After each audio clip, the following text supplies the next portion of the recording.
तो जैसे कि आप सबको पता है कि आज का जो हमारा सेशन है उसका टॉपिक काफ़ी ही डिफरेंट है, जिसका टॉपिक है लर्नर्स अराउंड अस।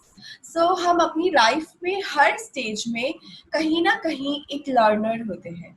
और being a teacher, being a educator, अगर हम अपनी कोई भी टीचिंग की कोई भी कैपेसिटी के अंदर सर्व करें तो ये बहुत ज़रूरी होता है कि हमें पता हो कि एक बच्चा या इंसान खुद कैसे सीखता है, लर्निंग का प्रोसेस क्या होता है। तो आज के इस इंटरैक्टिव सेशन को कंडक्ट करने के लिए जो हमारे पास गेस्ट स्पीकर है उनका नाम है सर फरहान जुबानी। ये इस वक्त आईएसआर में जो है इतर फॉर सदर्न रीजन में एज ए स्कॉलर अपनी खिदमात सर्व कर रहे हैं और उन्होंने एमफिल एजुकेशन में एमफिल किया हुआ है। साथ ही साथ इन्होंने IWDP और HRDP ग्रेजुएट भी है जो कि इन्होंने IIS लंदन से किया है। तो सर फरहान, हम आपको सेशन में वेलकम करते हैं और थैंक साथ ही यू वेरी साथ मच। आपका बहुत ज़्यादा थैंक्स कि आपने अपना टाइम निकाल के हमारे साथ ज्वाइन हुए। और सर, आज जो है हमारा टॉपिक काफ़ी डिफरेंट है, तो इसको जो है हम थोड़ा कंटेम्प्रेरी कंटेक्स्ट के अंदर बात करते हैं। तो सबसे पहले तो मैं ये जानना चाहूँगी कि ये जो आज हमारा वर्क फॉर होम या जो एजुकेशन फ्रॉम होम, ये जो एक न्यू कॉन्टेक्स्ट, एक कंटेम्प्रेरी फिनोमेना जो डेवलप हो रहा है, आपका एक्सपीरियंस कैसा रह रहा है as a educator, as a professional staff? देखिए, सबसे पहले तो मैं आपका और मेरे तमाम नाजरीन का दिल की गहराइयों से शुक्रिया अदा करूंगा जिन्होंने मुझे ये मौका दिया कि मैं टीचिंग और दरसो तदरीस के हवाले से जो है वो अपने ख्यालात का इजहार कर सकूं। देखिए, सबसे पहले तो ये कि जिस पैंडेमिक में आज हम अपनी ज़िंदगी गुजार रहे हैं, मेरा ये यकीन है कि हर मुश्किल वक्त जो है ना आपको कुछ ना कुछ ज़रूर सिखाता है। अगर हम तारीख का मुताला करें, ठीक है, तो हम देखेंगे कि दुनिया में यही दस्तूर रहा है। हर माशरे ने, हर सोसाइटी ने उसी वक्त तरक्की की है और वो उसी वक्त कामयाब हुए हैं जब उन्होंने अपने वक्त के चैलेंजेस का सामना किया है। और अगर हम इसी पर्सपेक्टिव को एजुकेशनल वर्ल्ड के अंदर भी देखें, इल्मी दुनिया में भी देखें, तो उनकी हिस्ट्री भी इसी तरह से नजर आती है कि हर न्यू नॉलेज जब आती है तो सोसाइटी के अंदर अपनी एक्सेप्टेंस इतनी इजीली नहीं हासिल करती है। उसे बहुत सी मुश्किलात से दो चार होना पड़ता है, उसके बाद जाके वो माशरों को तब्दील करती है। तो आज भी जिस माशरे में हम रह रहे हैं या जिस सोसाइटी के अंदर हम जिंदगी गुजार रहे हैं, ये अपने बहुत से जिंदगी के जो पहलू हैं उनको रीडिफाइन करने की कोशिश कर रही है। और खास तौर पे जो आज के माशरों में, आज की सोसाइटी में जो सबसे ज्यादा अहम इंस्टीट्यूशन है, दैट इज एजुकेशनल सेक्टर, जो कि खुद इस वक्त एक बहुत बड़े चैलेंज से गुजर रहा है। ठीक है, और यकीनन वो इस चैलेंज के अंदर बहुत सारी चीजें लर्न भी कर रहा है, सीख भी रहा है और एक्सपीरियंस भी कर रहा है। लेकिन ये भी एक हकीकत है कि इस फील्ड से या इस शोबे से ताल्लुक रखने वाले लोग बहुत सारे चैलेंजेस से भी गुजर रहे हैं, बहुत सारी मुश्किलात से भी गुजर रहे हैं। लेकिन ये हमें इस बात का भी एहसास करा रही है साथ ही साथ, अगर हम देखें कि अब जो है ना हमारी दुनिया, वो एक आइसोलेटेड वर्ल्ड के अंदर नहीं जिंदगी गुजार रही है। ठीक है, हमने इस पेंडेमिक में इस चीज को एक्सपीरियंस भी किया और इसको हम देख भी रहे हैं कि इसने, पेंडेमिक ने पूरी दुनिया को जो है वो एक साथ ही अपनी वबा के जो क्या कहते हैं साइड इफेक्ट के अंदर जो इन्होंने कैप्चर किया इस वायरस ने, तो पूरी दुनिया को वो एक तरफ आइसोलेटेड के अंदर लेके गया है। ठीक है, यानी कि हम सब अभी मिलकर आपस में एक साथ ही इंटरकनेक्टेड हैं और एक ही प्रॉब्लम जो है वो पूरी दुनिया फेस कर रही है इस वक्त।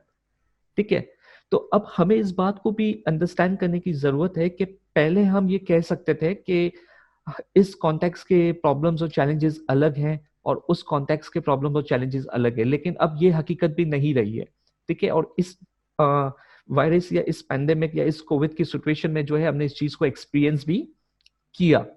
ठीक है, और हमने ये देखा कि अब वही शख्स आने वाले वक्त में कामयाब हो सकता है जो अपने आप को इस बाउंड्रीज के कॉन्सेप्ट से जो है ना वो बालतर होकर सोच सके और अपने आप को इस तरह से डेवलप कर सके कि वो दुनिया के किसी भी हिस्से के अंदर जाए तो उसके जो स्किल्स हैं, ठीक है, वो उस सोसाइटी, उस कॉन्टेक्स्ट के लिए वर्थफुल हो और एप्लीकेबल हो। ठीक है, अब हम आते हैं आपके सवाल के दूसरे हिस्से की तरफ, जो आप सर, इससे जानना चाह पहले रही कि हम जो है इसमें प्रोसीड करें, जैसे कि हम्म। आपको पता है कि ये कंटेम्प्रेरी टाइम पे जो कोविड का है, तो ये चेंज अडेप्ट करना थोड़ा सा रिग्रेस हो रहा है, राइट? जी। मतलब एज अ प्रोफेशनल हम कोई भी फील्ड की बात करें, तो whether it be work from home और you are attending your online classes of the university, it's getting really difficult. तो यस। आज की जो हमारी ऑडियंस है, that is particularly teachers and educators, जो कि फ्रंट लाइन पे जाके बच्चों को एजुकेट करते हैं। तो ये बात तो बिल्कुल सही है कि चेंज के साथ अपने आप को अडेप्ट करेंगे, so that is the key for success. सही है, बट जहां पर हम चेंज की बात करते हैं, वहां पर आपका क्या ख्याल है? क्या हमारे टीचर्स को कोई स्पेसिफिक चैलेंजेस फेस होते हैं इस सिस्टम को अडेप्ट करने में? नहीं नहीं, डेफिनेटली, क्योंकि देखिए इस वक्त तो सबसे ज्यादा जो अहम है ना वो टीचर का खुद का रोल है। ठीक है, और ये इस वक्त वो सिचुएशन चल रही है जिसमें टीचर्स को खुद भी अपनी फिलोसॉफीज को, अपनी आइडियोलॉजीज को, अपने क्या कहते हैं, तमाम जो नॉलेज की जो बिलीव्स है उनके, उनको रीडिफाइन करने की जरूरत है। ठीक है ना। अब जो है हम वो बैंकिंग कॉन्सेप्ट ऑफ जो नॉलेज है ना उसके साथ आगे नहीं बढ़ सकते, कि जहाँ टीचर्स डिसाइड करें कि बच्चे को कौन सी इंफॉर्मेशन को लर्न करना है, या उसको कौन सी इंफॉर्मेशन जो है वो कितने हद तक मालूम होनी चाहिए। बिकॉज के आज जो है ना नॉलेज वो आपके फिंगर टिप्स पे है। आप यूट्यूब या गूगल के जरिए बहुत सारी चीजें लर्न कर सकते हैं। बल्कि मैं आपको एक इंटरेस्टिंग अपना जाती एक्सपीरियंस भी शेयर करना चाहूंगा, जो कि मेरी पर्सनल लाइफ से बिलोंग करते हैं, और ये रिसेंटली इसी पेंडेमिक के अंदर हुआ है।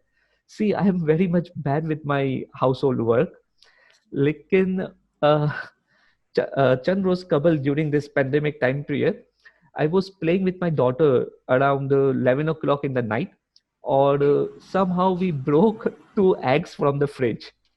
ठीक है। अब मैं और मेरी बेटी एक दूसरे को देख रहे हैं कि क्या करें, और भले चाहे हम वाइजीन हो या एजुकेटर्स हो, वो घर में हस्बैंड्स ही होते हैं।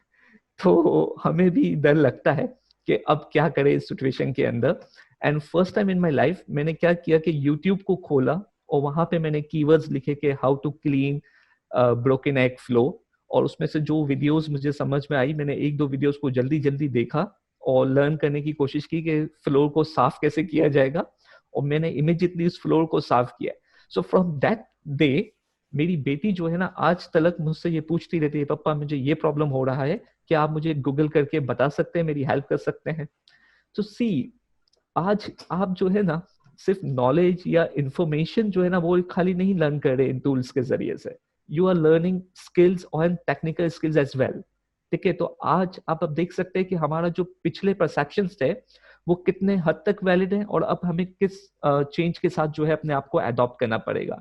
तो एक तो मुझे लगता है कि ये वो चैलेंज है जो सबसे ज्यादा अहम है इस सिचुएशन में टीचर्स के लिए।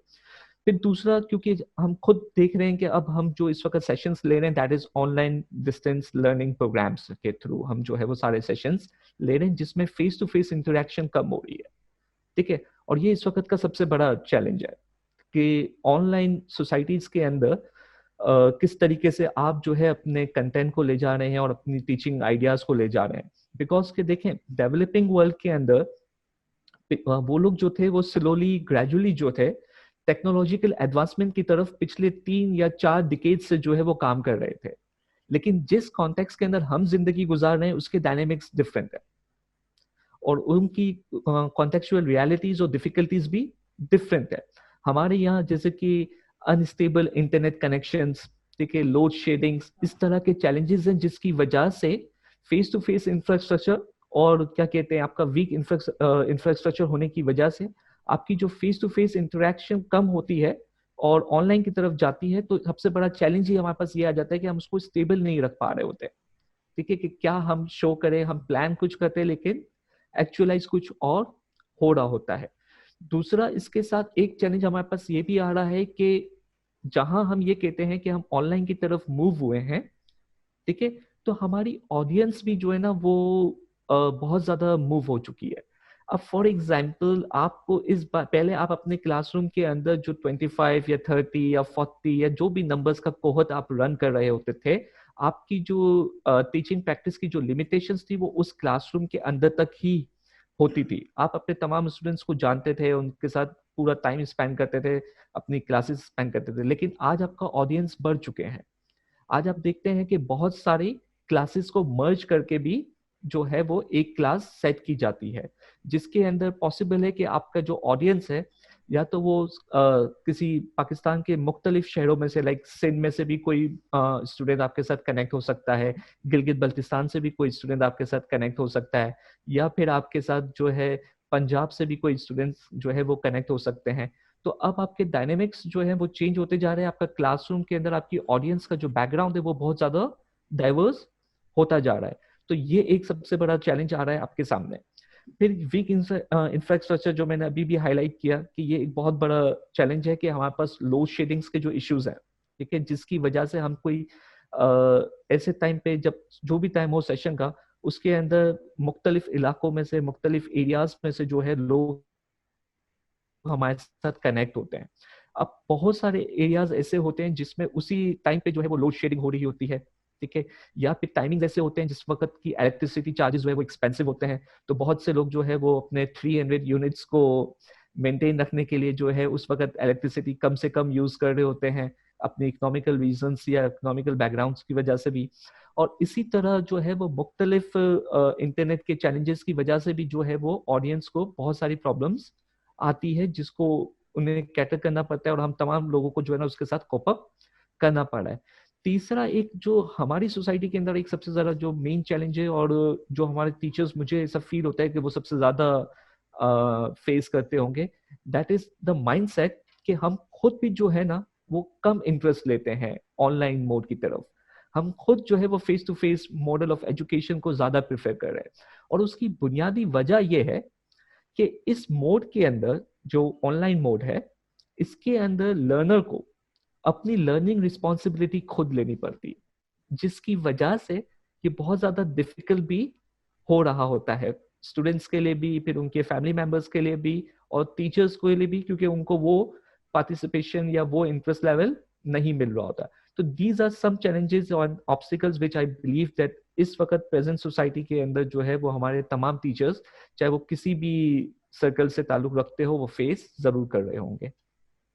That's really interesting. वाकई जब हम मैनेजमेंट की बात करते हैं, जब हमारे खुद के इंटरेस्ट की बात करते हैं, so being a RA educator we have also realise कि ऑनलाइन जो है वो बच्चों को एंगेज करना, टीचर्स को एंगेज करना is quite much difficult, because you know कि जो फेस टू फेस आप इंटरेक्शन में आप एंगेजमेंट कर सकते हैं, that is really not possible on online mode. So अगर हम इसकी बात करें, so being a RA educator, personally मेरा एक्सपीरियंस है कि लेसन प्लानिंग और आप किस तरह डिलीवर करने वाले अपना लेसन, दैट्स रियली इंपॉर्टेंट।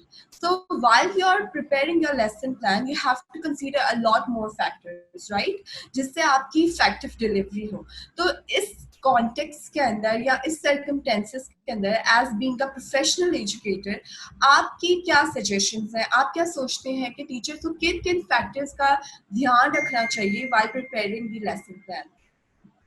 बहुत ही इंटरेस्टिंग क्वेश्चन आपने इस वक्त ये किया, और जैसा कि आपने खुद भी कहा कि प्लानिंग जो है वो बहुत ज़्यादा इम्पॉर्टेंट है। और डेफिनेटली एजुकेशन सेक्टर के अंदर और एजुकेशन फील्ड के अंदर जो है वो lesson planning is a very important task, जिसके बगैर जो है आपकी कोई भी क्लास रूम इंस्ट्रक्शन जो है वो प्रॉपरली डिलीवर नहीं हो सकती। That is why it's a very important expect. यहाँ पे जो है ना, मैं अपनी अगर पर्सनल एक्सपीरियंसेस आपके साथ शेयर करूँ, तो मैं हमेशा से जो है ना दो रेसिपी यूज करता हूँ। एक तो ये, the magic of the four things to make my planning very much relevant to the topic. उसके लिए मैं क्या करूंगा कि मेरे पास चार चीजों की इंफॉर्मेशन होना बहुत जरूरी है। इससे पहले मैं सेशन ऑर्गेनाइज करने से पहले या अपने क्लासरूम इंस्ट्रक्शंस करने से पहले मैं इन चार चीजों को जरूर लुक आफ्टर करता हूँ। That is to know your students, know your content, know your material, and develop the resource list. ठीक है, know your student, this is something कि आज की तारीख के अंदर जो एक इंफॉर्मेशन आपके साथ गूगल शेयर नहीं कर सकता ना, that is to know your students. क्योंकि आपके स्टूडेंट्स के स्किल्स, उनकी एबिलिटीज, उनका अटेंशन स्पैन, उनका क्या कहते हैं प्रायर नॉलेज, ये तमाम चीजों की इंफॉर्मेशन जो है ना वो आपसे ज्यादा बेटर और कोई नहीं समझ सकता, क्योंकि आप उनके साथ बहुत ज्यादा वक्त जो है वो और सर्व करते हैं और गुजारते हैं। तो इसलिए सबसे पहले आपको आपकी ऑडियंस को जानना बहुत ज्यादा जरूरी है। दूसरा, टू नो योर कंटेंट।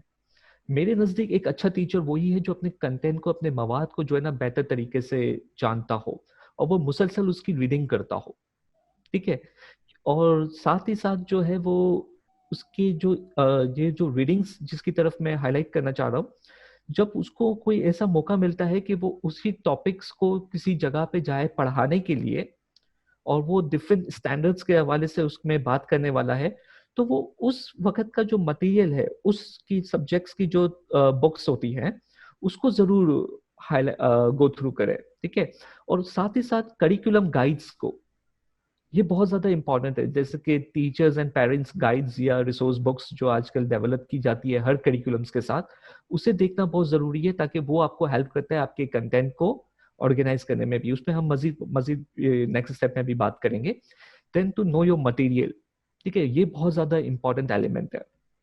अक्सर आपने देखा होगा अपनी टीचिंग प्रैक्टिस के अंदर या दूसरी भी जो हमारे टीचर्स हैं उनकी प्रैक्टिस के अंदर, कि होता हमारे साथ एक यूं है कि जब हम किसी प्रोग्राम में जाते हैं या किसी वर्कशॉप को अटेंड करने के लिए जाते हैं या किसी सेशन को अटेंड करते हैं या उसमें पार्टिसिपेट करते हैं, तो उसमें कोई भी रिसोर्स हम देखते हैं या कोई एक्टिविटी हम देखते हैं जो हमें पसंद आई है, तो हम फौरन से उसको रेप्लिकेट करने की कोशिश करते हैं अपनी क्लासरूम्स के अंदर, बगैर ये सोचे कि क्या ये एक्टिविटी या ये रिसोर्स मेरे टॉपिक को जस्टिफाई करता है या उसकी नीड है या नहीं। इसलिए चौथा असूल जो इसके साथ होता है कि डेवलप द रिसोर्स लिस्ट, ये बहुत इंपॉर्टेंट है कि आपके पास जो जिस भी ऑर्गेनाइजेशन से आपका ताल्लुक है, वहां पे जो रिसोर्सेज आपके पास अवेलेबल है उसकी आप एक लिस्ट डेवलप करके रखें, ताकि लेसन प्लानिंग करते वक्त या सेशन प्लान करते वक्त आपका टाइम जो है वो सेफ हो सके और आप अपने जो है क्या कहते हैं कैपेसिटीज के अंदर रहते हुए ही जो है अपने सेशंस को डिजाइन करेंगे और अपने इंस्ट्रक्शंस को जो है वो प्लान करेंगे। तो इसलिए ये चार चीजें बहुत इंपॉर्टेंट है जो कि फर्स्ट स्टेप है। अब हम चलते हैं मेन सेकंड फेज की तरफ, जो कि प्लानिंग इंस्ट्रक्शंस के लिए होते हैं, जहां से आपकी प्लानिंग इंस्ट्रक्शंस शुरू होती है एक्चुअल। ओके, तो सबसे पहले है कंटेंट। यहाँ पे आपको जो भी नॉलेज शेयर करनी है, जो भी वोकैबुलरी शेयर करनी है, जो भी स्किल्स आपको शेयर करने हैं, उसकी आपको एक लिस्ट डेवलप करनी चाहिए। ठीक है, ताकि आपको पता हो कि मुझे मेरी क्लास के अंदर किस मवाद को यूज करना है और किस टैक्स को मुझे यूज करना है। तो वो स्क्रिप्ट यहाँ पे आपके पास रिटन में हो, ताकि आपको बहुत ज्यादा उसकी वजह से हेल्प हो सकती है। दूसरा है गोल्स। ठीक है, आपको अपने गोल्स को आइडेंटिफाई करना बहुत ज्यादा जरूरी है। ठीक है, कि आपके गोल्स क्या है। समटाइम्स इनका नेचर ब्रॉड हो सकता है, लेकिन मोस्ट ऑफ द टाइम आप क्या करते हैं कि जो भी टॉपिक्स की बुक्स आपके पास अवेलेबल हैं, उसके अंदर जो मवाद आप यूज करने वाले हैं, अपने गोल्स को लाइजन करते हैं उनके साथ कि इस एक्टिविटी को मैं डिजाइन इसीलिए कर रहा हूं कि मैं ये हासिल करना चाहता हूं।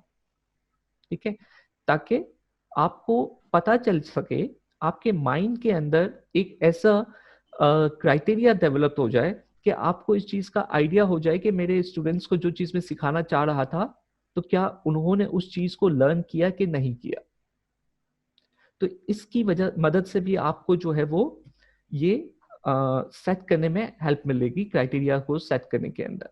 Then we had objectives.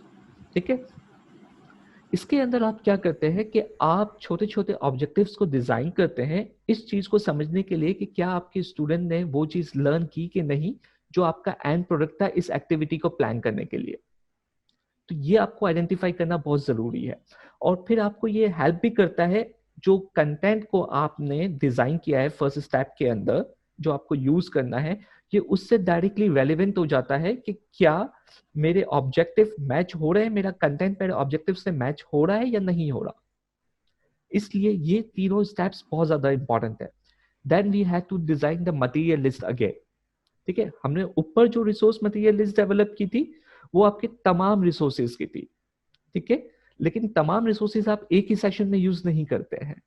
तो इस सेशन के अंदर जब आप इंस्ट्रक्शंस को प्लान कर रहे हैं और उस वक्त आपको किन रिसोर्सेज की जरूरत है, ठीक है, तो वहां पे आप उस रिसोर्सेज की लिस्ट बना लेते हैं। ठीक है।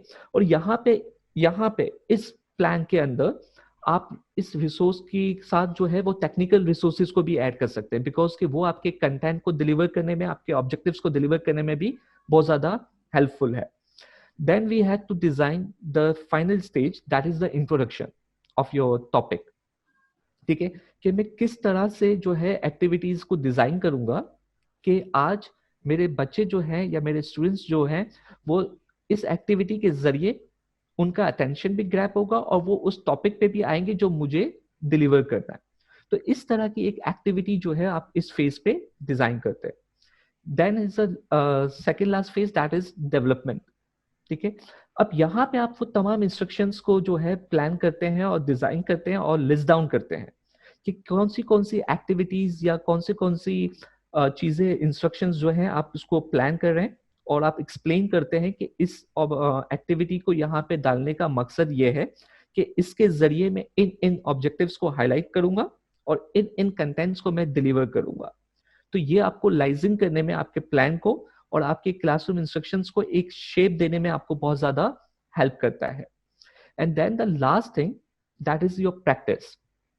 अब इसमें दो चीजें बहुत ज्यादा इंपॉर्टेंट है.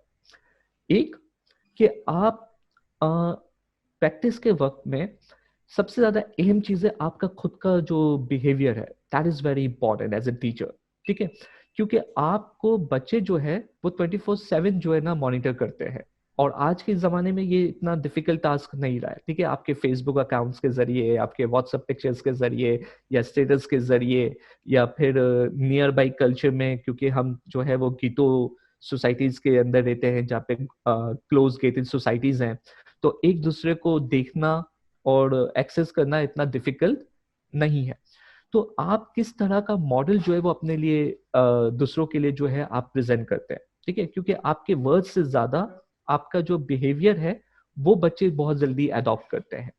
और अगर आप उस चीज को प्रैक्टिस करते हैं खुद भी, ठीक है, एक अच्छे बिहेवियर को आप प्रैक्टिस कर रहे हैं, तो यकीन जाने कि ये एक फैक्ट है कि जब आप किसी चीज को प्रैक्टिस करते हैं, उस पर बिलीव रखते हैं और फिर जब आप वो चीज किसी और को कम्युनिकेट करते हैं, तो आपके जो वर्ड्स होते हैं उसका चार्म ही डिफरेंट हो जाता है. वो डायरेक्टली दूसरे के दिल को जाके अपील करते हैं और उनको मोटिवेट करते हैं. तो इस तरह जो स्टूडेंट्स हैं वो आपके बिहेवियर से ही बहुत सारी चीजें जो है ना लर्न करते हैं आपके वर्ड्स के बाद. ठीक है, आपके वर्ड्स यूज करने से पहले वो आपकी बहुत सारी चीजें लर्न कर चुके होते हैं. तो ये एक बहुत ज्यादा इंपॉर्टेंट एक्सपेक्ट भी है और एलिमेंट भी है. सेकंड, कि आप इस वक्त लेसन प्लान के अंदर ये चीज को इंश्योर करने की कोशिश करते हो कि मैं कौन सी ऐसी एक्टिविटीज है जो मैं इनके लिए डिजाइन कर रहा हूँ जिनसे इनको प्रैक्टिस करने का मौका मिले. मतलब लर्नर्स जो है वो खुद जो है चाइल्ड सेंटर होकर जो है वो क्लासरूम के अंदर जो है अपनी एक्टिविटीज को परफॉर्म करेंगे, वो खुद इंगेज होंगे. ठीक है, इससे आपको पता चलेगा कि जो इन्वायरमेंट आपने उनके लिए इनेबल किया है तो उन्होंने क्या चीज को लर्न किया और क्या चीज को लर्न नहीं किया. तो ये आपको एक्टिव क्लासरूम को डिजाइन करने में बहुत ज्यादा हेल्प करती है.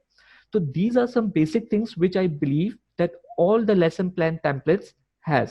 ठीक है, अब आप उसके टेम्पलेट कोई भी यूज कर सकते हैं, लेकिन उसके अंदर जो मेन जो इंग्रेडिएंट्स है वो यही 6 या 7 चीजें होती हैं जो आपको हेल्प करती है अपनी क्लासरूम इंस्ट्रक्शंस को प्लान करने में. तो मेरे नजदीक ये वो 2 रेसिपीज थी जो मैं हमेशा फॉलो करता हूँ और मैं दूसरों को भी एडवाइस करने की कोशिश करता हूँ. That's great, sir.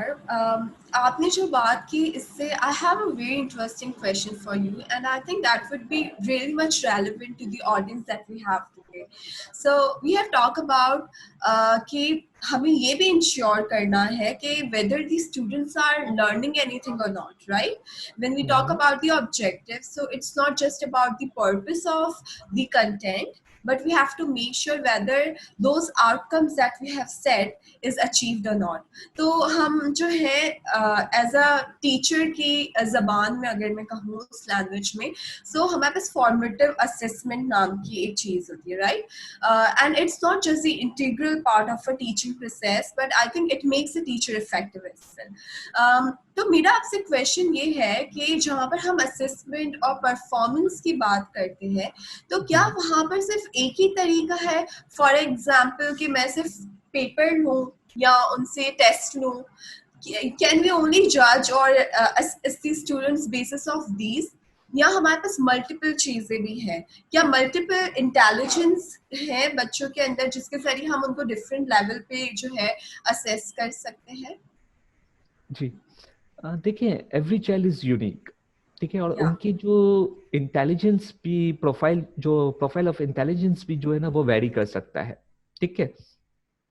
हमें यहाँ पे एक चीज को समझने की जरूरत है कि अगर लेट्स सपोज कि आप, फॉर एन एग्जाम्पल मैं आपके साथ ये चीज शेयर करता हूँ कि अगर हम हाथी को इस बात पे असेस करें कि वो दरख्त पे चढ़ के दिखाए, ठीक है, तो आपको अंदाजा होगा कि वो ये वाले टास्क को कभी भी अचीव नहीं कर सकता। अगर आप फिश से कहें कि आप हवा में उड़ के दिखाएं तो वो हमेशा ही फेल होगी, ठीक है, क्योंकि हम उसके नेचर से ये चीज जो है वो एक्सपेक्ट नहीं कर सकते। तो इसलिए आज हमें इस बात को भी अंडरस्टैंड करने की जरूरत है और अपने परसेप्शन को चेंज करने की जरूरत है कि एक ही टूल के जरिए से हम तमाम चीजों को जज करें, ठीक है। तो we need to understand this thing कि बच्चे जो है वो बहुत ही मुख्तलिफ चीजों के साथ लर्न करते हैं। बल्कि इसके लिए एक मैं हमेशा जो है ना एक अपनी एक्टिविटी भी जो है ना वो प्लान करता हूँ। ये मेरी हमेशा से जो है क्या कहते हैं प्रैक्टिस रही है कि मैं जब भी फारिग होता हूँ तो मैं अपने लाइफ के एक्सपीरियंसेस के बारे में सोचता हूँ। तो मैं यही तमाम ऑडियंस से भी रिक्वेस्ट करूंगा कि अगर वो अपने माइंड में थोड़ी देर के लिए चीज को ब्रेनस्टॉर्म करें कि वो अपनी चाइल्डहुड के तमाम एक्सपीरियंसेस को अगर मद्देनजर रखें, इस वक्त कोशिश करें कि अगर उसमें से हम लिस्ट बनाते हैं कि हमने जो चीजें लर्न की है वो कहाँ कहाँ पे की है, तो मैं इंश्योर कर सकता हूं, ठीक है, मैं श्योरली ये कह सकता हूं कि जो मेजोरिटी ऑफ द चीजें आपने लर्न की होगी आपकी लाइफ के अंदर, ठीक है, वो नॉन फॉर्मल सेटिंग्स के अंदर की होगी, ठीक है, आपके अपनी लाइफ के एक्सपीरियंसेस के साथ लर्न की होगी। कभी कुछ फ्रेंड्स के साथ या कोई रिलेटिव्स के साथ जो एक्सपीरियंसेस हुए होंगे उनके जरिए से आपने लर्न की होगी। कुछ चीजें आपने नेचर के साथ जो है वो देखते हुए ऑब्जर्व करते हुए आपने लर्न किया हुआ होगा। डेफिनेटली आपने बहुत सी चीजें क्लासरूम एनवायरनमेंट के अंदर भी लर्न की होगी। लेकिन अगर आप लिस्ट बनाएंगे उन एक्सपीरियंसेस की तो सबसे ज्यादा जो लिस्ट में आपके पास जो लर्निंग स्टेजेस होंगे वो आपकी नॉन फॉर्मल सेटिंग्स के ही होंगे, ठीक है, जिससे आपको खुद भी इस बात का अंदाजा हो जाएगा, ठीक है, कि बहुत सारे तरीके होते हैं लर्न करने के, सिर्फ एक ही तरीका नहीं है। तो today we also need to come out of this traditional view of intelligence कि बच्चा जो है वो जिस जहन के साथ पैदा हुआ है, जिन सलाहियतों के साथ पैदा हुआ है, जिस सिर्फ और सिर्फ उन्हीं सलाहियतों के साथ जो है वो जिंदगी गुजार सकता है, या फिर जो इंफॉर्मेशन हम उसको टीच करने की कोशिश कर रहे हैं और जिन पैरामीटर्स के ऊपर हम उसको चेक करने की कोशिश करेंगे, अगर ये उसी के अंदर कामयाब हो रहा है तो वो इंटेलिजेंट है, अदरवाइज वो इंटेलिजेंट नहीं है। तो इस तरह के जो परसेप्शंस है ना वो हमें चेंज करने होंगे, ठीक है। और आज बहुत सारे स्कॉलर्स भी हैं जो कि कंटेम्प्रेरी जो एजुकेशन वर्ल्ड के अंदर बहुत ज्यादा उनकी खिदमत जो है वो सराही जाती है, जैसे कि रॉबर्ट स्टर्नबर्ग, हावर्ड गार्डनर। ये लोग अपने वर्क के अंदर जो है ना मल्टीपल इंटेलिजेंस के हवाले से बात करते हैं, ठीक है, मिसाल के तौर पे emotional intelligence, musical intelligence, academic intelligence वगैरह वगैरह, सही। तो ये बेसिकली बहुत सारी ऐसी इंटेलिजेंस है जिसके जरिए से आदमी या इंसान या कोई भी स्टूडेंट जो है वो बहुत सारी चीजों को लर्न कर सकता है। तो आई पर्सनली बिलीव कि हमें जो है इस ट्रेडिशनल व्यू ऑफ नॉलेज से बाहर आना चाहिए और हमें इस बात को अंडरस्टैंड करना चाहिए कि बच्चा जो है वो बहुत सारी चीजों से लर्न कर सकता है। Okay, so that's interesting sir. इसके ऊपर थोड़ा सा और अगर आप इलैबोरेट करें कि जैसे कि हम अपने क्लासरूम में देखते हैं कि हमारे पास डिफरेंट एबिलिटीज के या डिफरेंट हम्म, तरह के जो है लर्नर्स हो, सही है। एंड देन जब हम उसकी जो है वो असेसमेंट करते हैं उस वक्त जो है हमें डिफरेंट टाइप्स ऑफ फैक्टर्स को जो है ध्यान में रखना पड़ता है, राइट? फॉर इंस्टेंस कि अगर मैं कोई क्लास की एक्टिविटी प्लान कर रही हूँ, so I have to make sure कि मेरा जो व्यू हो वो 360 हो, so that we can ensure कि हर किस्म का बच्चा या हर एबिलिटी का बच्चा जो है वो कुछ ना कुछ सीख रहा है और जो भी हम सिखा रहे हैं वो चीज को कैच भी कर रहा है। तो आप दो तीन इंटेलिजेंस की कोई एग्जांपल दे सकते हैं कि किस तरह जो है इंटेलिजेंस होती है, जैसे कि आपने इमोशनल इंटेलिजेंस की बात की, म्यूजिकल इंटेलिजेंस की बात की। देखिए नौरी, देखिए, एज एन एजुकेटर जो है ना, हमारी सबसे बुनियादी रिस्पॉन्सिबिलिटी ही ये है कि हमारी क्लासरूम के अंदर हम ऐसा इनेबलिंग इन्वायरमेंट प्रोवाइड करें जहाँ पे तमाम बच्चे जो है वो लर्न कर सके और अपने आप को डेवलप कर सके और अपनी स्ट्रेंथ्स और वीकनेसेस को हाईलाइट करके उन्हें इम्प्रूव भी कर सके और उनको एक्सेल भी कर सके। जहाँ तक आपने मेरे साथ इंटेलिजेंस को डिफाइन करने की बात की है, तो मैं पहले ये चाहूंगा कि हम अगर एक छोटा सा वीडियो यहाँ पे देख सके।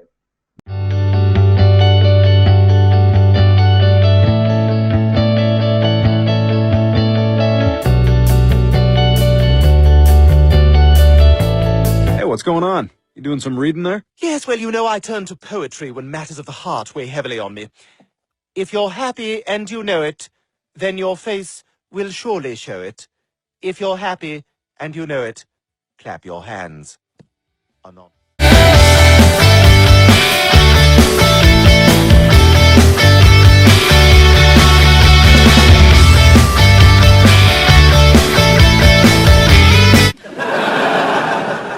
He makes his move.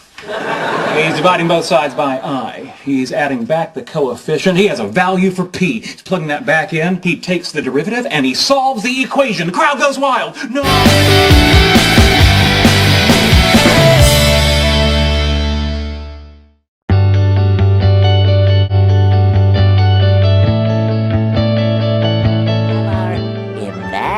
Imagination.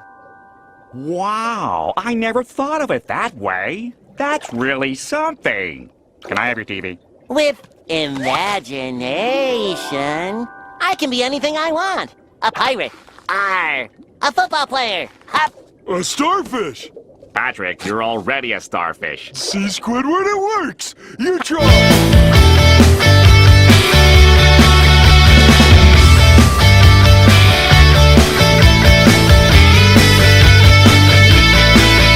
Okay, तो नवीन, ये जो वीडियो मैंने अभी आपको शो किया है, ये बेसिकली एक मल्टीपल इंटेलिजेंस के हवाले से ये वीडियो जो है ना फ्रेम किया गया है या डिजाइन किया गया है। ओके, ये हार्वर्ड गार्डनर की प्रपोज करदा एक थ्योरी है जिसे मल्टीपल इंटेलिजेंस कहा जाता है। ठीक है, ये उस थ्योरी के ऊपर जो है बेसिकली इस वीडियो को डिजाइन किया गया था। इस वक्त आपके पास स्क्रीन पे इन रिसर्चर की, इस स्कॉलर की जो है फोटोग्राफ भी आपके पास सामने आ रही होगी। इन्होंने 1983 के अंदर एक किताब लिखी थी जिसका नाम था फ्रेम्स ऑफ माइंड।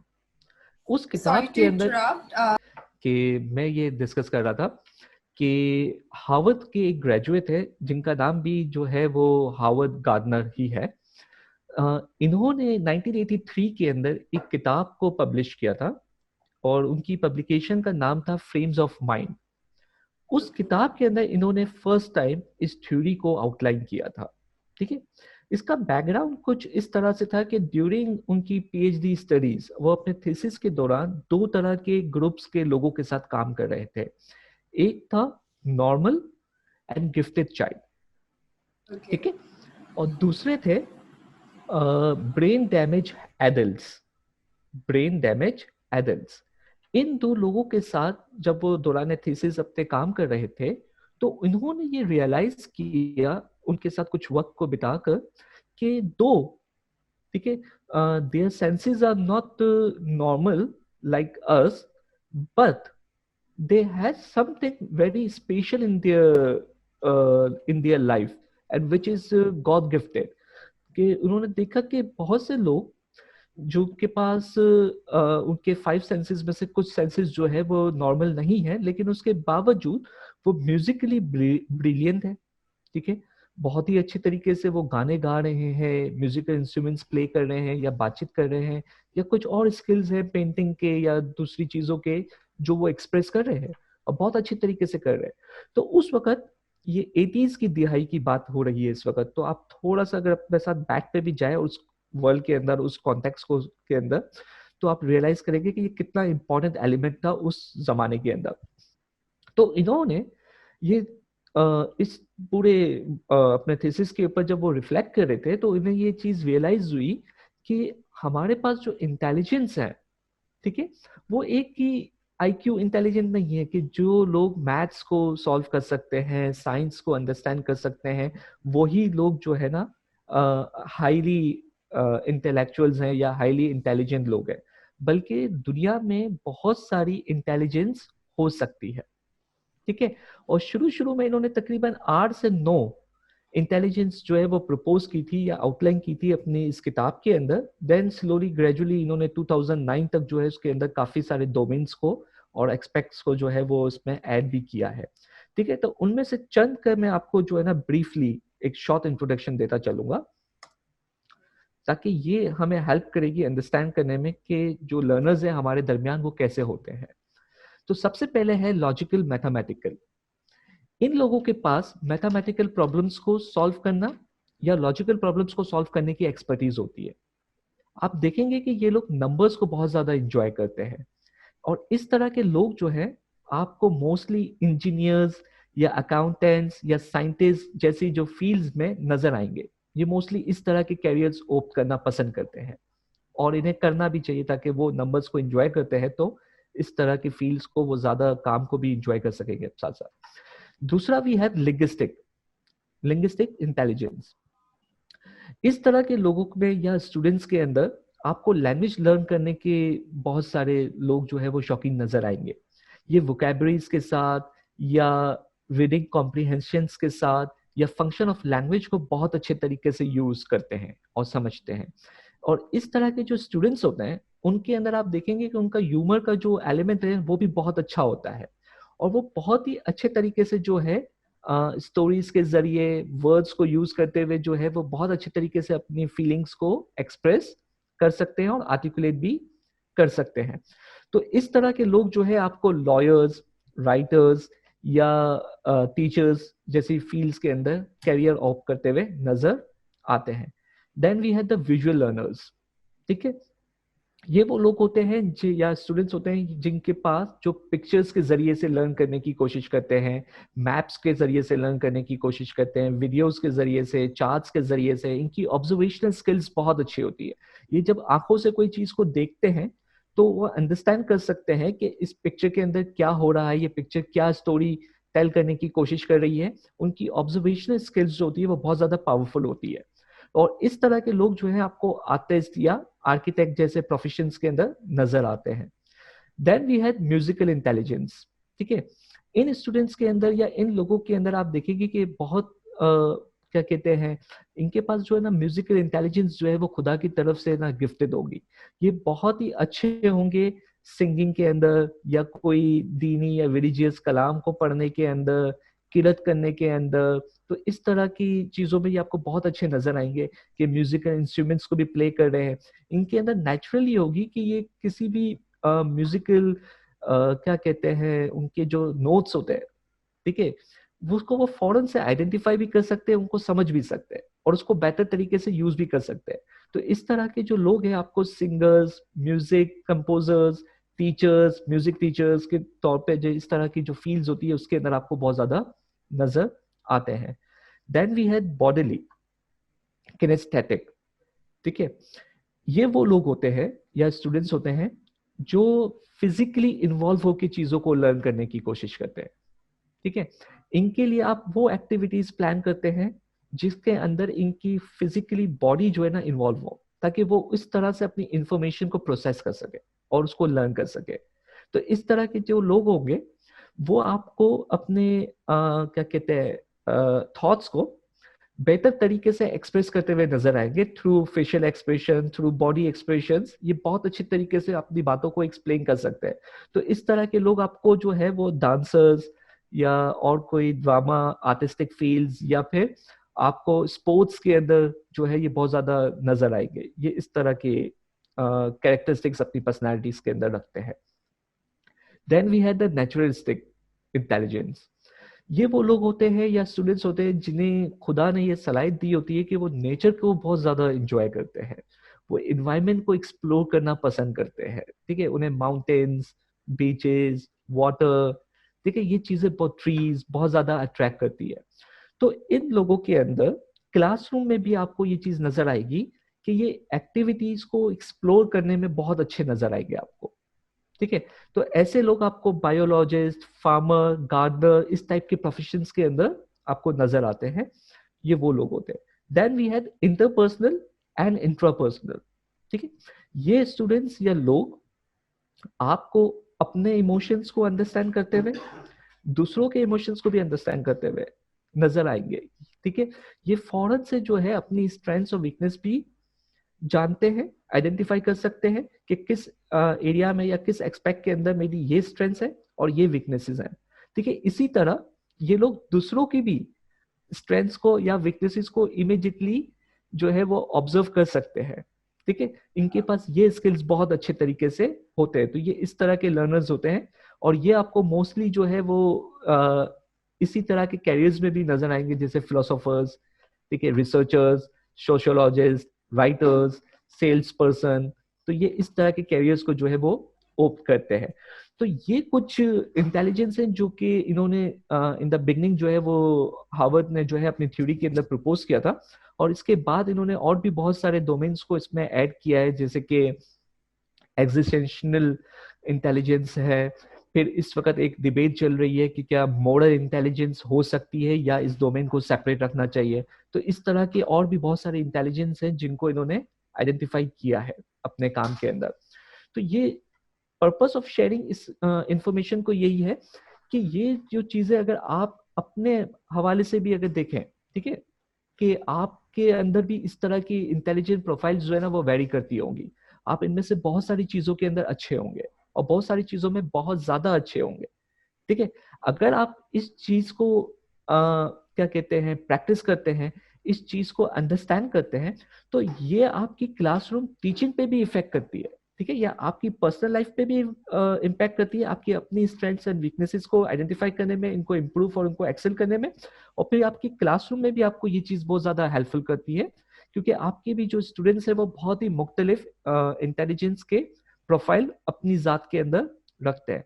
तो आपको क्या करना होता है कि एज एन एजुकेटर जो हमारी बुनियादी जिम्मेदारी है कि हमें अपने लर्नर्स के अंदर इन्हीं पोटेंशियल्स को हाईलाइट करना है और आइडेंटिफाई करना है कि इस लर्नर के पास ये चीज अच्छी है, तो मैं उसके लिए ऐसा एनवायरनमेंट प्रोवाइड करूं अपनी क्लासरूम के अंदर जिसकी वजह से वो इन स्किल्स को या इन स्ट्रेंथ्स को मजीद इंप्रूव कर सके, उस पर एक्सेल कर सके, उस पर मास्टर कर सके। तो यही आज की तारीख में टीचर की जो है वो सबसे बुनियादी रिस्पॉन्सिबिलिटी है। तो आई थिंक इस परसेप्शन के साथ टीचर्स को आज अपने इस टीचिंग प्रैक्टिस को भी इम्प्रूव करने की नीड है और अपने स्किल्स को भी इनहेंस करने की नीड है। तो आई थिंक कि ये वो इंटेलिजेंस है जिसके हवाले से हार्वर्ड ने हमें एजुकेट करने की कोशिश की है। Hey, I mean, it's quite, I would say, insightful and new for our audience, as it is for me. इससे मुझे अपना एक experience मैं recall कर पा रही हूँ. You know, being an educator, we travel to interior scenes, right, for the तालीम camps. हम वहाँ पर जब जाते हैं, so once I went there, तो वहाँ पर जो है वहाँ पर बच्चे जो है normally सिंधी समझ पाते हैं and they can barely understand the Urdu और English terminology उनको समझाना थोड़ा और डिफिकल्ट हो जाता है। सो आई हैव दिस एक्सपीरियंस जहाँ पर मैं इस बच्चे से जो है वो कुछ कम्युनिकेट करना चाह रही थी। I was trying to make him understand one concept, लेकिन वो समझ नहीं पा रहा था because of the language barrier. लेकिन जब मैंने उसको पिक्चर्स दिखाई and he was able to articulate the same concept in a very unique way. So वहाँ से मैंने सीखा और अपनी रिफ्लेक्शन से भी पता चला कि not just as a teacher but हर कैपेसिटी में आप कहीं पर भी बच्चों से मिलते हैं या बड़ों से मिलते हैं, so you see your mind is a unique filter. हर बंदे का दिमाग अलग तरीके से काम करता है। तो अगर हम इसे रेलिवेंट बनाए आज के कॉन्टेक्स्ट में, like if we talk about the teachers who are the frontline workers who has the direct interaction with the students, right? So how they can implement these theories or the aspect of these theories in their classroom, or what could be the possible strategies that you can if you could exemplify to us कि ऐसी कौन-कौन सी strategies है that they can include in their lesson plan that would enable them to deliver their lesson effectively in the classroom. So can you elaborate on that? Yep. हाँ, नॉरिन, सबसे पहले तो मैं इस चीज़ को रिकग्नाइज करना चाहूँगा, जैसा कि आपने खुद अपने पर्सनल एक्सपीरियंस के अंदर भी अपने एनेक्डोट के अंदर जो है हमारे साथ शेयर किया कि आपकी टीचिंग प्रैक्टिस में भी आपने जो है इस चैलेंज को गो थ्रू किया था और उसके लिए आपने फौरन से जो है इमीडिएटली ये एक्शन लिया। यकीनन हमारे टीचर्स जितने भी हैं, ठीक है, चाहे वो किसी भी रोल के अंदर अपने आप की इस्माइली जमात की या हमारे बच्चों की जो है वो इल्मी खिदमत दे रहे हैं हमारी कम्युनिटी के लोगों के लिए, हम उन्हें बहुत ही सराहते हैं, ठीक है, हम उन्हें बहुत अप्रिशिएट करते हैं। ये एक बहुत ही डिफिकल्ट जॉब है जो ये कर रहे हैं और मेरी दुआ है कि वो इस मकसद के अंदर हमेशा से कामयाब हो और हमेशा कामयाब रहें और अच्छे से अच्छे तरीके से जो है वो हमारे बच्चों को जो है अपने नॉलेज और अपने एक्सपीरियंसेस को जो है वो शेयर कर सकें। लेकिन जैसा कि मैंने पहले भी कहा और मैं दोबारा से रीइंफोर्स कर देता हूँ कि ये बहुत ज़्यादा इम्पॉर्टेंट है कि टीचर्स जो है वो अपने स्टूडेंट्स को अंडरस्टैंड करें, उनकी ऑडियंस को वो पहले से जानते हो, ठीक है, स्टूडेंट्स को वो जानते हो कि उनके पास क्या स्किल्स हैं, क्या स्किल्स नहीं हैं। अदरवाइज होगा ये क्योंकि जैसा कि हमने अभी डिस्कस किया है कि हर बच्चा यूनिक है और वो बहुत ही मुख्तलिफ तरीकों से लर्न करता है, ठीक है। तो आपके लिए ये बहुत ज़्यादा मुश्किल हो जाता है एज एन टीचर कि इस चीज़ को रियलाइज करना कि मेरी क्लास के अंदर क्या ये बच्चे ने इस टॉपिक को लर्न किया कि नहीं किया। आप इसको कैसे आइडेंटिफाई करेंगे? बल्कि अब मुझे भी यहाँ पे एक एक्सपीरियंस याद आ रहा है, जैसे आपने मेरे साथ शेयर किया तो मुझे मेरी एक टीचिंग ट्रेनिंग प्रोग्राम का एक एक्सपीरियंस याद आ गया कि एक दफ़ा मैं भी सिंध के ही कॉन्टेक्स्ट के अंदर एक टीचर ट्रेनिंग प्रोग्राम कंडक्ट कर रहा था। ये जो ग्रुप जिसके साथ मैं डिस्कस कर रहा था ये मिक्स एज ग्रुप था और इसका पॉपुलेशन बहुत कम था, छोटा ग्रुप था।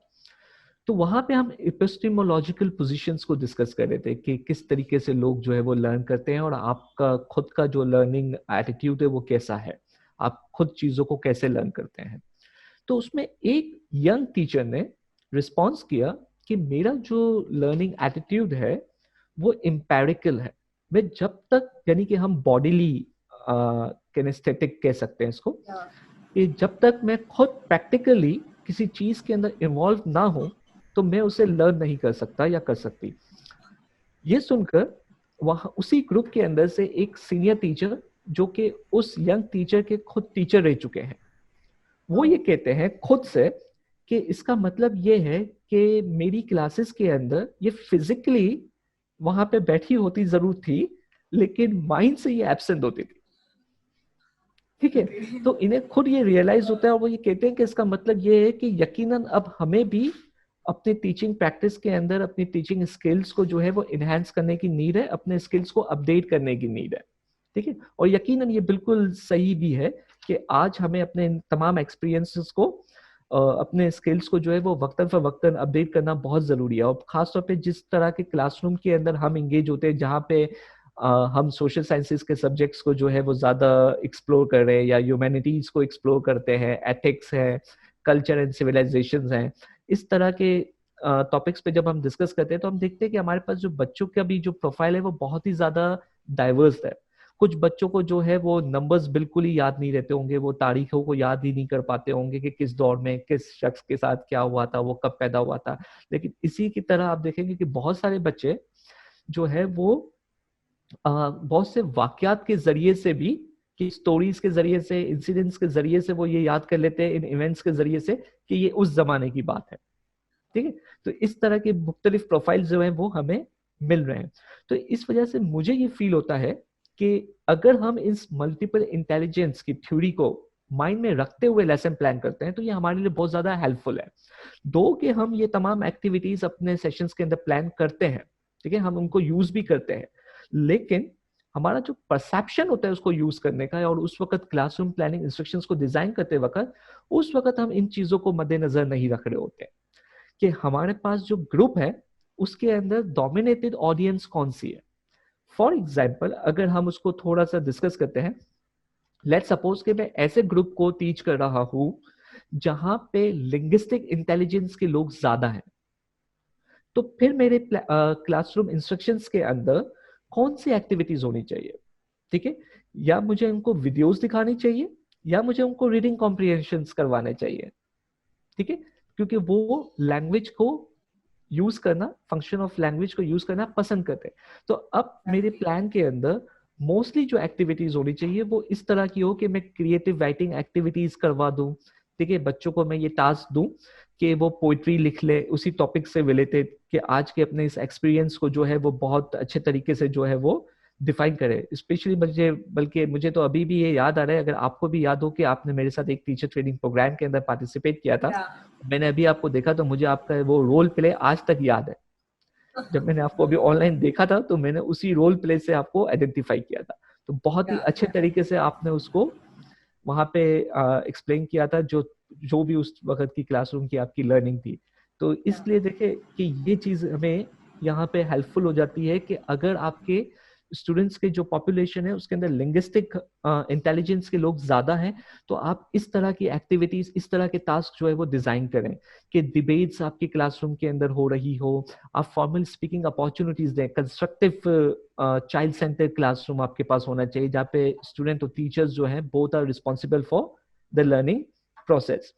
ठीक है, इस तरह की उनको अपॉर्चुनिटीज दें कि वो ह्यूमर्स के जरिए से जो है वो जोक राइटिंग या स्टोरी टेलिंग के जरिए से आज की क्लास को डिफाइन कर सकें, या प्लेंटी ऑफ रीडिंग अपॉर्चुनिटीज आप उनके लिए डिजाइन करें, क्योंकि वो रीडिंग करना पसंद करेंगे। वो अल्फाजों को फ्लावरिंग लैंग्वेजेस के अंदर जब हम कोई चीज लिखते हैं या पढ़ते हैं, जैसे बहुत से लोग आप देखते हैं नॉवेल्स पढ़ने के शौकीन होते हैं, ठीक है, तो वो नॉवेल्स के अंदर हम देखते हैं हमेशा फ्लावरिंग लैंग्वेज यूज होती है, राइट।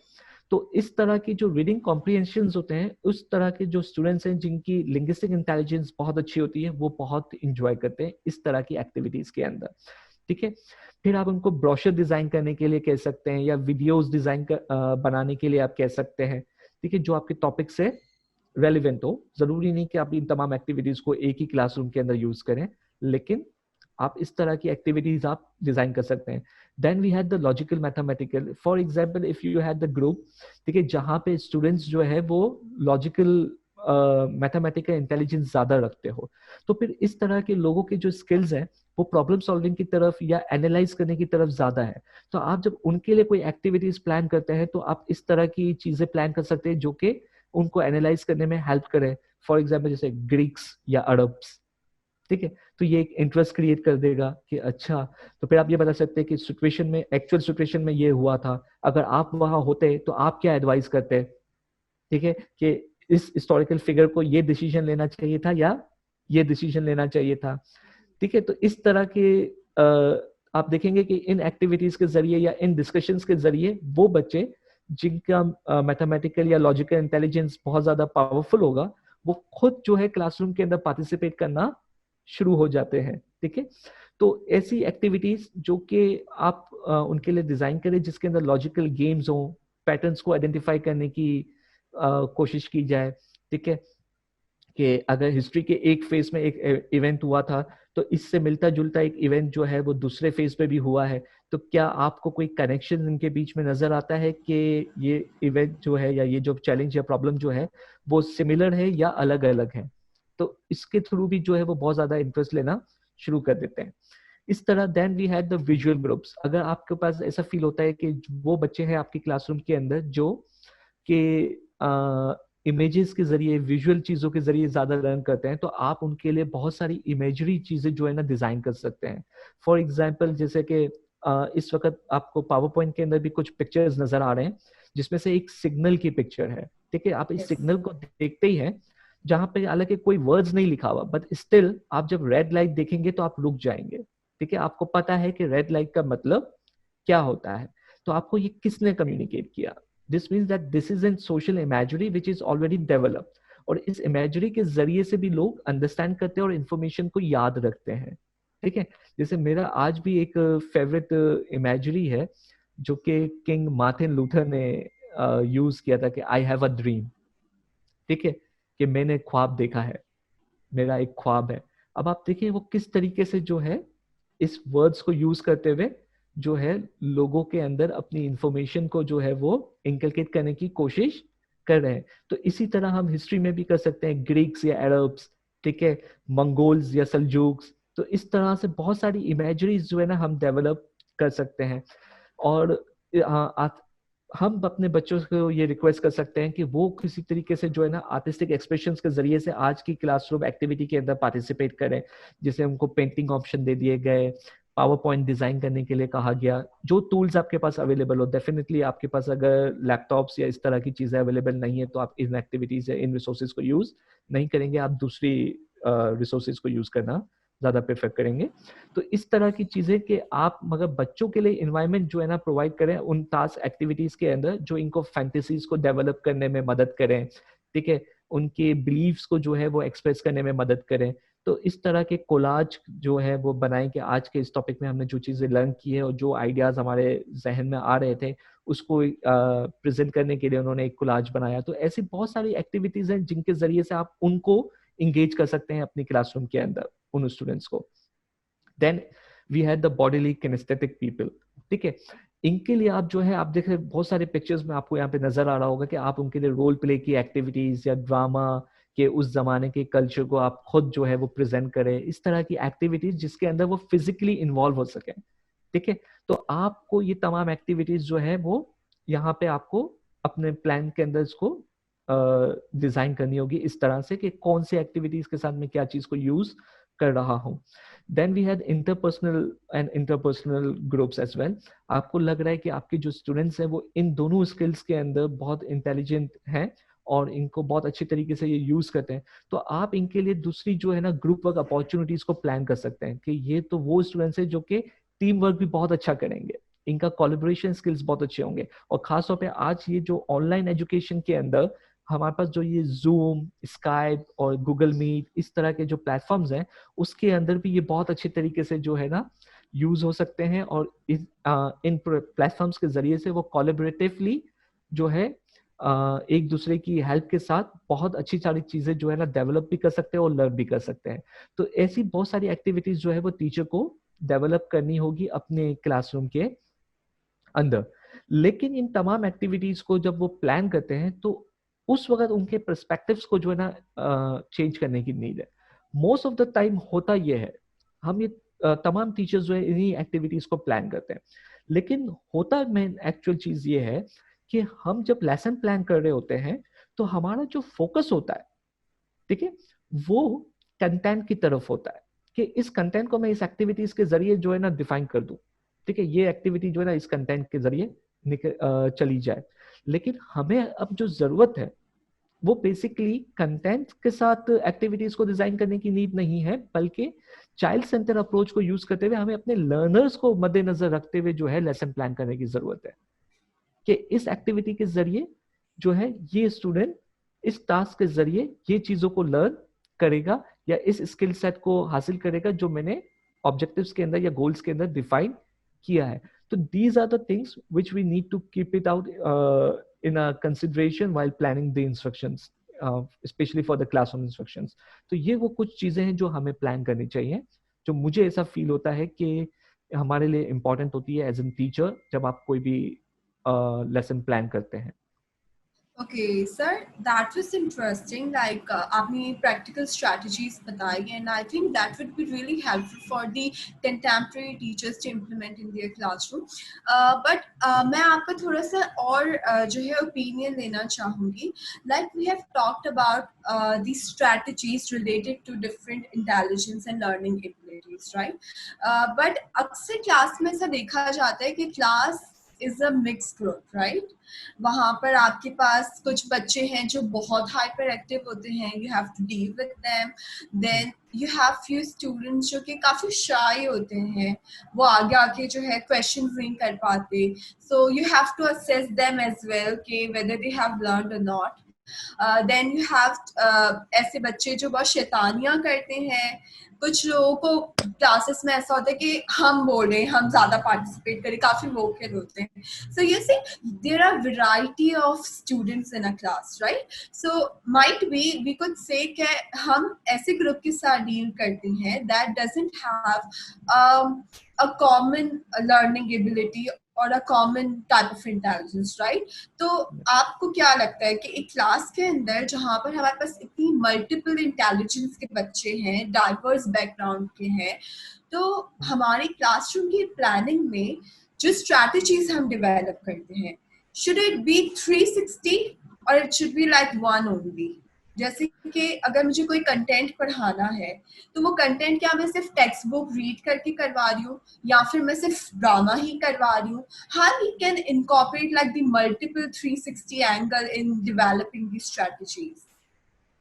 देखिए, ये बेसिकली जो आपने जिस चीज़ को इस वक्त हाईलाइट किया ना, ये तमाम क्लासरूम्स की जो है ना रियलिटीज़ है, ठीक है। और मोस्ट ऑफ द टाइम आपको मिक्स एज ग्रुप के ही लोग मिलते हैं और mix age intelligence, I mean mix intelligence के लोग ही मिलते हैं।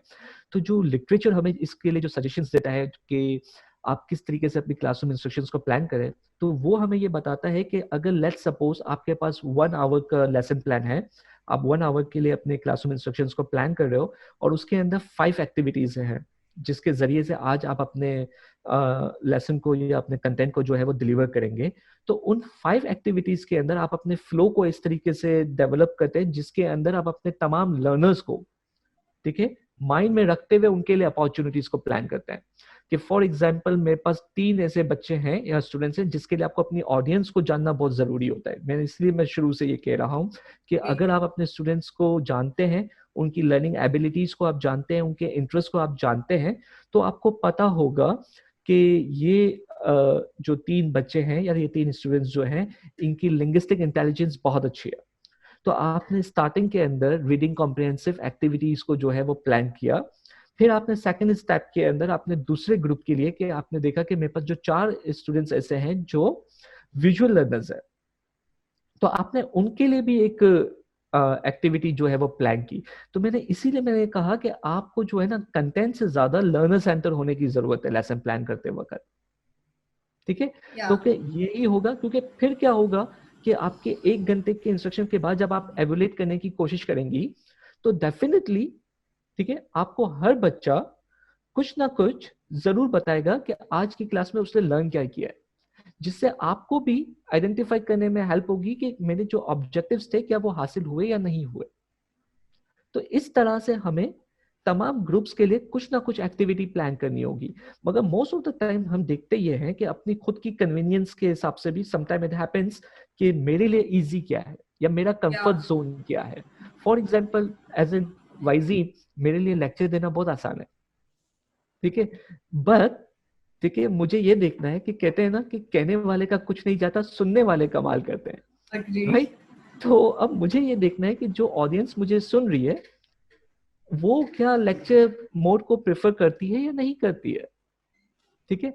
तो अब आपको ये देखना पड़ता है कि मैं किस तरीके से जो है अपने इंस्ट्रक्शंस को प्लान करूंगा और उसमें मैं ज्यादा से ज्यादा कोशिश करूं कि तमाम ग्रुप्स को जो है वो जो है मैं एड्रेस कर सकूं, ताकि तमाम बच्चे जो है अपनी स्ट्रेंथ्स को, अपनी वीकनेसेस को आइडेंटिफाई कर सकें, ठीक है, उसे इम्प्रूव कर सके, उसे एक्सेल कर सके, और वो इंफॉर्मेशन या पर्पस जो मेरा था इस कंटेंट को शेयर करने का वो मैं अचीव कर सकूं। तो आई बिलीव कि इस तरीके से, इस वे फॉरवर्ड के साथ जो है हम आगे चल सकते हैं अपने लेसन प्लानिंग के अंदर। Okay, thank you, sir, for shedding light on this. Lastly, मैं आपसे ये पूछना चाहूँगी, we have talked so much about theory and strategies, but हर जगह जो है ना हम अपनी कोई भी ऑब्जेक्टिव की इफेक्टिवनेस तभी देख सकते हैं जब हम उसका इम्पैक्ट चेक करें, राइट, कि उसका इम्पैक्ट क्या हो रहा है, राइट। कोई भी थ्योरी जो होती है वो बन तो गई, बट उसकी वैलिडेशन, उसकी एफिशिएंसी हम तभी इंश्योर कर सकते हैं when we see its real outcomes, right, its benefits. So in context with this theory, what do you think, what could be the possible benefits of applying this theory in the classroom? इसके तो अनगिनत benefits हैं, ठीक है, लेकिन फिर भी मैं कुछ बेनिफिट्स जो मुझे लगते हैं, क्योंकि मैं खुद इस थ्योरी को जो है अप्लाई करता रहा हूँ, मैंने देखा है कि मेरे स्टूडेंट्स की जो सेल्फ फॉर्मेशन है, उनकी जो सेल्फ डेवलपमेंट है वो बहुत ज़्यादा होती है, उनके अंदर कॉन्फिडेंस बहुत ज़्यादा होता है, वो अपने आइडियाज़ को जो है वो बहुत ज़्यादा अच्छे तरीके से आर्टिकुलेट कर सकते हैं और एक्सप्रेस कर सकते हैं। और वो फियर का एलिमेंट जो होता है ना कि बच्चे जो है वो कंट्रीब्यूट नहीं करते या बच्चे कंट्रीब्यूट नहीं कर पा रहे, वो इससे कम होता है। बच्चे की खुद की भी फॉर्मेशन डेवलप होती है, वो आज नहीं बोलेगा लेकिन कल या परसों या तरसों वो जरूर कंट्रीब्यूट करेगा, ठीक है, और फिर स्लोली ग्रेजुअली वो अपने इन स्किल्स को इम्प्रूव करता रहेगा। तो ये एक कॉन्फिडेंस मैंने देखा है इस थ्योरी को अप्लाई करने का अपनी क्लासरूम प्रैक्टिसेस के अंदर।